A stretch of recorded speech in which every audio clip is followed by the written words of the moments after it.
একদা জঙ্গলে খাবারের অভাব থাকার দরুন টুনির জামের বাগানে সব পাখিরা আসতো এবং ফল খেয়ে পেট ভরতো। সেই জামের বাগানে এক কাক দম্পতিও ফল খেতে আসতো। কাকের নাম কালু এবং তার বউয়ের নাম কবিতা। কবিতা যতটা ফল খেত তার থেকে বেশি ফল সে ফেলে নষ্ট করত। তার এইভাবে অপচয় দেখে অন্য পাখিরা অত্যন্ত তার উপর রেগে যেত। একদিন পায়রা অত্যন্ত রেগে তাকে বলল, কবিতা, এভাবে ফলগুলোকে কেন তুই ফেলে নষ্ট করছিস? যতটা খাবার খা, বাকিটা অপচয় করিস না। জানিসই তো এখন জঙ্গলে কতটা খাবারের সংকট। কবিতা তাকে রেগে বলল, এই পায়রা, তুই অত্যন্ত বাজে বকছিস। তুই ফল খেতে এসছিস, ফল খা। এই বাগানটা কি তোর বাপের? তুই দাঁড়া তবে কবিতা, আমি এক্ষুনি টুনিকে গিয়ে তোর ব্যাপারে বলছি। পায়রা রেগে গিয়ে বলল এবং অত্যন্ত রাগের মাথায় সে চলল টুনির বাড়ির দিকে। টুনি বোন, আজ আমি অত্যন্ত রেগে তোমার বাড়িতে এসেছি। কালু এবং কবিতা যতটা খাবার খায় তার থেকে অধিক খাবার তারা ফেলে নষ্ট করে। জঙ্গলের চারিপাশে খাবারের সংকট, তাও তারা অপচয় চালিয়ে যাচ্ছে। পায়রার কথা শুনে টুনি অত্যন্ত রেগে গেল।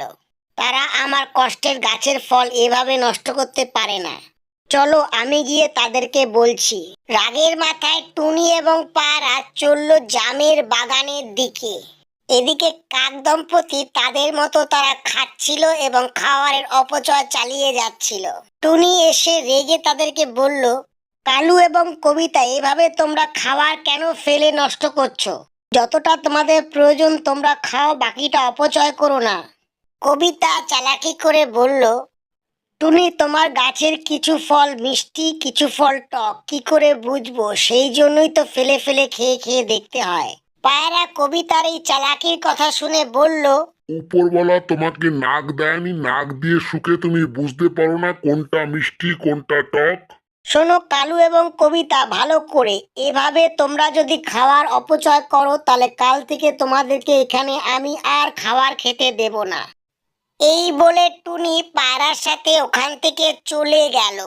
কবিতা অত্যন্ত রেগে কালুকে বলল, কিরকম ধরনের মানুষ তুমি? কতগুলো কথা ওরা আমাকে শুনিয়ে গেল আর তুমি চুপ করে শুনলে।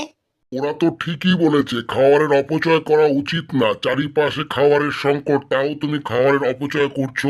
ও আচ্ছা, ঠিক আছে, আজকে তুমি বাড়ি চলো, তারপর তোমাকে মজা দেখাচ্ছি। কবিতা কালুকে ছাড়া একাই চলল জামের বাগানের দিকে এবং অর্ধের অধিক জাম ফল সে মুখ দিয়ে কেটে কেটে ফেলে অপচয় করলো রাগের মাথায়। তারপর অন্য পাখিরা আসার আগে সে ওখান থেকে চলে গেল। এত এত জাম ফল অকারণে মাটিতে পড়ে থাকতে দেখে টুনি মনে মনে অনেক কষ্ট পেল। কে করলো এমন কাজ? এখনো তো কেউ এসেও উপস্থিত হয়নি। টুনি মনে মনে ভাবল। ততক্ষণে তোতা এসে ওখানে উপস্থিত হলো। সে বলল, এ কাজ আর কেউ করতে পারে না, কবিতা ছাড়া একমাত্র ওই করতে পারে। অল্প কিছুক্ষণ পর যখন কবিতা ও কালু বাগানে ফল খেতে এলো, অন্য সব পাখিরা টুনির সাথে এক হয়ে সবাই মিলে কালু আর কবিতাকে ওখান থেকে তাড়িয়ে দিল। একটা ফলও খেতে দিল না। কবিতা ও কালু অপমানিত হয়ে দুজনে ওখান থেকে চলে গেল। খুব রেগে গিয়ে কালু কবিতাকে বলল, যে ঘটনা ঘটলো সব তোমার ফালতু জিদের জন্যই হয়েছে। চিন্তা করো না কালু, আমরা অন্য কোথাও থেকে অল্প খাবারের দানা জোগাড় করে নেব। কিন্তু সারাদিন জঙ্গলে ঘুরেও তারা কোথাও খাবারের সন্ধান পেল না। সন্ধ্যা হয়ে গেল। দুজনে এক জায়গায় বসে মনস্থির করলো তারা টুনির কাছে গিয়ে ক্ষমা চাইবে আর এরকম ভুল করবে না। পরের দিন সকালে দুজনে এসে টুনির কাছে ক্ষমা চাইলো। টুনিও তাদের ক্ষমা করে দিল। আবার দুজনে আসতে আরম্ভ করলো এবং জাম খেতে আরম্ভ করলো। একদিন দুপুরবেলা তারা জাম খাচ্ছিল, সেই সময় এক চিল এসে হাজির হলো। কালু আর কবিতাকে দেখে চিল বলল, এই জামের বাগানটা কার?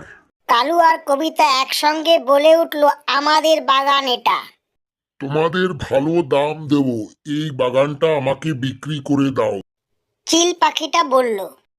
চিলের কথায় দুজনেই রাজি হয়ে গেল এবং চিলও তাদেরকে টাকাটা দিয়ে দিল। টাকাটা নিয়ে কবিতা এবং কালু অনেক দূরে পালিয়ে গেল। চিলকে দেখে টুনি জিজ্ঞেস করলো, কে তুমি? তোমাকে তো প্রথমবার দেখছি, আগে তো কোনোদিন দেখিনি। কাকের থেকে এই বাগানটা আমি কিনেছি, এটা এখন আমার বাগান, এখানে আমি থাকবো। তুমি বাগান কিনেছো মানে? এই বাগানটা তো আমার, কাকেরা কি করে তোমাকে বিক্রি করলো? আমি ওদেরকে ভালো দাম দিয়ে বাগানটা কিনেছি, এখানে এখন আমি আর কাউকে ঢুকতে দেব না। চিল বলল। এদিকে কাকেরা অনেক দূরে চলে গেল, তারা একটা গাছের তলে গিয়ে বসলো। কবিতা বলে উঠল, হা হা, কি মজা, এবার টুনির অহংকারটা ঘুচবে। আমরা যা টাকা পেয়েছি আমাদের জীবন ভালোভাবে কেটে যাবে। দেখো কেমন অন্ধকার হয়ে আসছে, আমার মনে হয় ঝোড়ো হাওয়া আসবে এবং বৃষ্টি আসবে খুব তাড়াতাড়ি, এখানেই আমরা আজকে রাতটা কাটিয়ে দেব। আস্তে আস্তে ঝড় উঠছে। কালু বলল। হঠাৎ গাছের একটা মোটা ডাল ভেঙে তাদের মাথায় পড়লো এবং দুজনেই তৎক্ষণাৎ মারা গেল। কথায় আছে, যেমন কর্ম তার তেমন ফল। অন্য সব পাখিরা খবরটা পেয়ে আনন্দের সাথে এসে টুনিকে জানালো এবং তারা সকলে আনন্দ উপভোগ করলো।